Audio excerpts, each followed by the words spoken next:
കടവല്ലൂർ പഞ്ചായത്തിന്റെ ആധുനിക രീതിയിൽ പണിതീർത്ത പുതിയ ഓഫീസ് കെട്ടിടം നാടിന് സമർപ്പിച്ചു. തദ്ദേശ മന്ത്രി എം ബി രാജേഷ് ഉദ്ഘാടനം നിർവഹിച്ചു.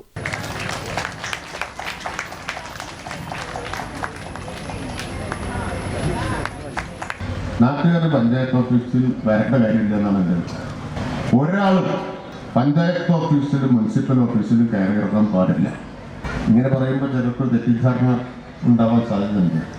നിങ്ങൾ അതിനോട്ട് വരണ്ട, ഞങ്ങൾ മതി വേണം. അല്ല, കേരളത്തിലെ ഏതൊരു പൗരനും പഞ്ചായത്ത് ഓഫീസിൽ നിന്നോ മുനിസിപ്പൽ ഓഫീസിൽ നിന്നോ ഒക്കെ കിട്ടേണ്ട സേവനം കിട്ടാൻ നേരിട്ട് ഓഫീസിൽ പോകേണ്ട കാലം അവസാനിച്ചു കഴിഞ്ഞു.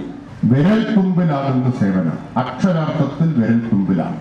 അത് ആലങ്കാരികമായി പറയുന്നതല്ല, അതിശയോക്തിയല്ല, വരാൻ പോകുന്ന കാര്യമല്ല, വന്നു കഴിഞ്ഞ കാര്യമാണ്. AC മൊയ്തീൻ MLA അധ്യക്ഷനായി. Thrissur LSGD executive engineer PJ Smitha report വായിച്ചു. ലൈഫ് ഭവന പദ്ധതി പ്രകാരം നിർമ്മിച്ച 150 വീടുകളുടെ താക്കോൽദാനം സംസ്ഥാന പട്ടികജാതി പട്ടികവർഗ കമ്മീഷൻ അംഗം TK വാസു നിർവഹിച്ചു. കർഷക അവാർഡ് ജേതാവ് M ബാലാജി, ഗാനരചയിതാവ് BK ഹരിനാരായണൻ, കുന്നംകുളം നഗരസഭാ ചെയർപേഴ്സൺ സീതാ രവീന്ദ്രൻ, ജനപ്രതിനിധികൾ, രാഷ്ട്രീയകക്ഷി നേതാക്കൾ എന്നിവർ സംസാരിച്ചു. ഒരു നിലയിൽ 8500 ചതുരശ്ര അടിയിലാണ് കെട്ടിടം പ്രവർത്തിക്കുക. 2.5 കോടി രൂപ ചെലവഴിച്ചാണ് കെട്ടിടം നിർമ്മിച്ചിരിക്കുന്നത്.